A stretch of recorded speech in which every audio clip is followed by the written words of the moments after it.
What's up, crazy cats? Welcome back to Have You Seen That Film? In the summer of 1995, Universal released what would become known as the time as the biggest box office flop ever. Now that has changed, but that film is Waterworld, starring Kevin Costner.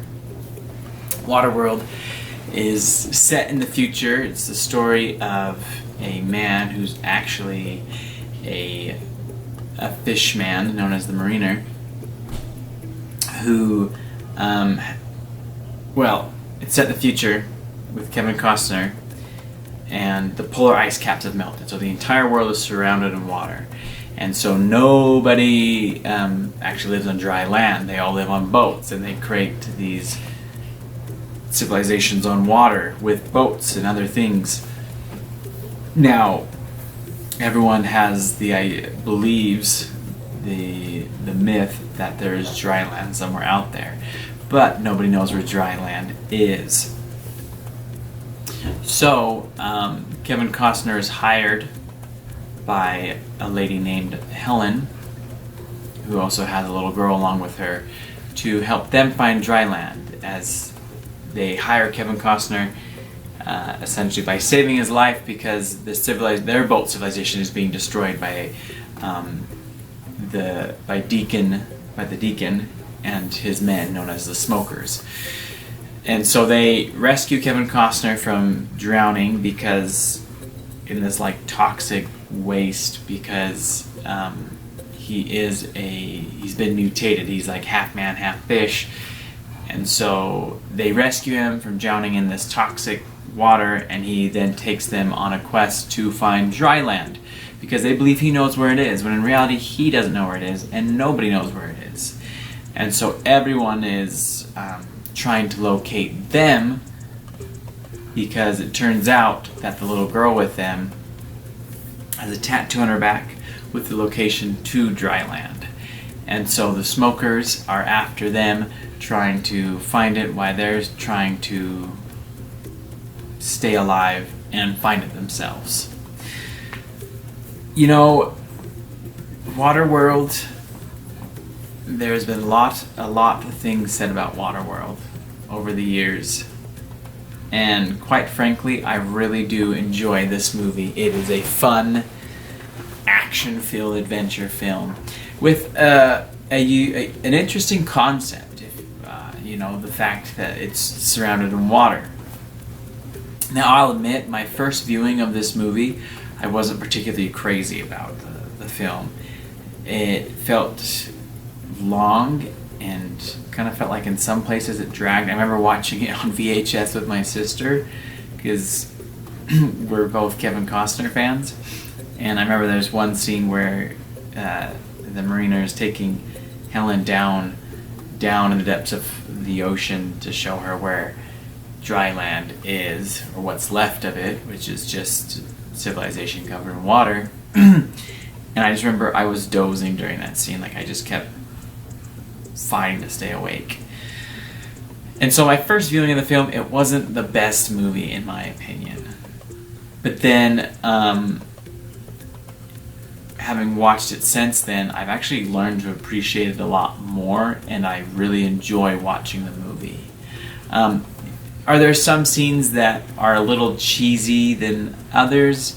Yeah, like the scene where the Deacon, played by Dennis Hopper, is passing out cigarettes to his men, and it's playing some, I think the theme to Dick Tracy, I'm not entirely, it's playing some TV theme song, and it's just I don't know, you hear it and you're just really?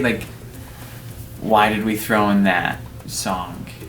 It just kind of adds a childlike element to this movie that's supposed to be this fun-filled action adventure. And the Deacon himself, some of the moments, he just feels like a big kid. I'm not really scared of our villain. As, in other movies, you really hate the villain and you're kind of scared of him. I'm not really scared of Dennis Hopper's villain. But despite some of these minor flaws, it is a really fun movie. There are some pretty cool chase sequences, big action scenes. The battle at the beginning of the movie, or towards the beginning of the movie, with the smokers fighting this civilization. It's really cool, and it's pretty cool that the entire movie was filmed on water. Props go to them for doing that, because that would be pretty difficult, and from what I've read and heard, it was extremely difficult and caused a lot of contention on set to film on water. But regardless of all that, Waterworld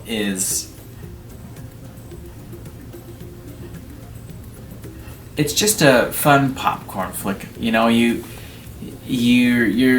go in knowing what you're paying for. You're gonna pay to see big action sequences, explosions, all the kind of things you'd expect when you're going to go see a summer blockbuster is what you get with Waterworld. I'm particularly a big fan of Kevin Costner, and I really do enjoy this movie. I think he's an entertaining guy to watch. And this is one of his characters that kind of fits into some of his characters. I feel like he's kind of more known for not talking as much, and for being a little bit more reserved. Not all of his characters, but he tends to play some of his characters like that. And this definitely is one of those characters where he's more reserved. But there's something about the way he portrays the character that you just can't help liking him still, even though at times he is a jerk to this character. So again, Kevin Costner, in my eyes, is a fantastic actor. I particularly enjoy the moments where he is kind of learning to bond with other people, because he's so used to, because he's a mutant, being mistreated, and mistreated really, because they were going to kill him because of it. But yet he learns to bond with the two ladies that he has on board his ship, especially the little girl, building a relationship with her, one to the point where he goes off to save her because he cares for her now. And so I enjoy those moments of watching him bond. This story is, again, it's an intriguing story with the fact that it's all set on water, but also, in between the action scenes, you get to kind of see some character development, which really helps add to the story. So this movie, again, it's Waterworld. If you probably have seen either the attraction at Universal, you've probably heard about this movie. I really enjoyed this one. Again, I feel like it's a fun summer blockbuster.